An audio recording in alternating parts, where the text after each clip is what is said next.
कहा जा रहा है कि चिराग पासवान को 5 सीट मिल रहा है और पशुपति पारस को 1 सीट मिल रहा है। देखिए, एनडीए गठबंधन में सब कुछ ठीक नहीं है और आपको बता दो कि जिस तरह से गठबंधन धर्म में छल किया जा रहा है, पशुपति कुमार पारस की जब ज़रूरत थी भारतीय जनता पार्टी को, तब पशुपति कुमार पारस को गले लगाया और चिराग को बाहर के रास्ता दिखाने का काम किया।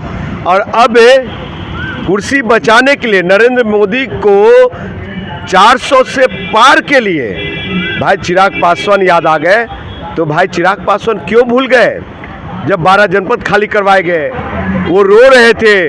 पिता के मूर्ति तोड़ करके फेंका गया, वो रो रहे थे। बाबा साहब के फोटो को मचला गया पैर से, तो वो रो रहे थे। उस समय चिराग पासवान कहाँ चले गए थे? और रही बातें कि भाई चिराग पासवान बिहार के 6% पासवानों की ताकत को ले जा करके दलित विरोधी पार्टी, संविधान विरोधी पार्टी, आरक्षण विरोधी पार्टी संघ भाजपा के गोद में जाकर के बैठ गए।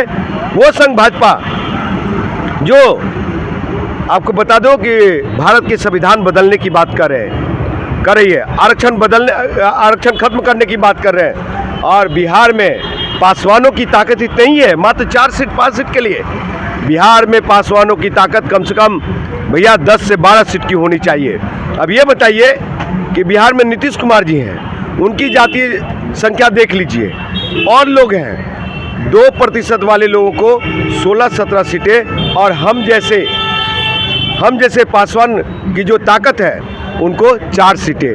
तो चिराग पासवान दलित विरोधी है, संविधान विरोधी, आरक्षण विरोधी है। मैं इसलिए कह रहा हूँ कि अगर वो सामाजिक न्याय के साथ होते, बाबा साहब के विचारों पे होते, तो आपको बता दो कि ये, लेकिन चाचा भतीजे का जो है ना, भारतीय जनता पार्टी समुद्र है।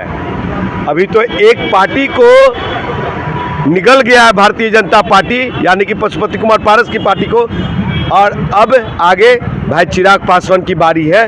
वो भी समय देश की जनता, बिहार का जनता, ये सब बिहार की जनता देखेगी। क्या आप कह रहे चिराग पासवान साहब क्या कुछ होने वाला है? चिराग पासवान क्या कुछ होने वाला है? देखिए, भारतीय जनता पार्टी अभी अधिकृत रूप से लिस्ट जारी नहीं की है कि चिराग पासवान को 4 सीटें कि 5 सीटें, और चाचा को ना देने की बात वो सिर्फ मीडिया में मतलब मीडिया क्यास लगा रहे हैं, सूत्रों के हवाले से बोल रहे हैं। लेकिन आपको बता दूं कि भारतीय जनता पार्टी अगर दलित नेतृत्व को और पशुपति कुमार पारस जैसे लोगों को अगर अनदेखी करने का काम करते हैं, तो समझिए कि वो भी कहीं ना कहीं एक गलत मैसेज जाएगा। और मैं हाजीपुर के संदर्भ में इतना कहूँगा कि हाजीपुर में मैं ना चाचा को टिकने दूंगा, ना भतीजा को। नरेंद्र मोदी जी, आप चिराग को भेज दो, चाहे बराक ओबामा को भेज दो, वहाँ पे हम देख लेंगे और हरा करके बैनर पंजाब भेज देंगे और खगड़िया भेज देंगे। पशुपति पारस को क्या होगा?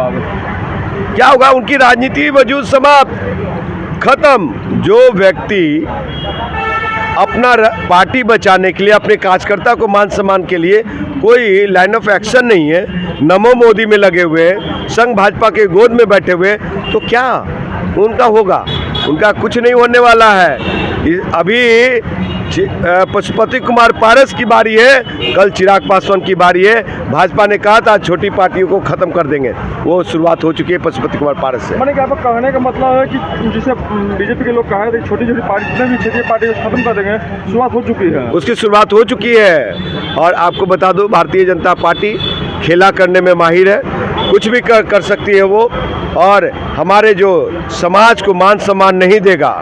सुनिए, 400 के पार के रथ को हाजीपुर से मैं रोकूंगा, क्योंकि संविधान को बचाना है, आरक्षण को बचाना है, गरीब शोषित वंचितों का अधिकार खत्म ना हो उसको बचाना है। ये लोग तो संघ भाजपा के गोद में बैठ करके नमो मोदी नमो मोदी नमो मोदी कर रहे हैं।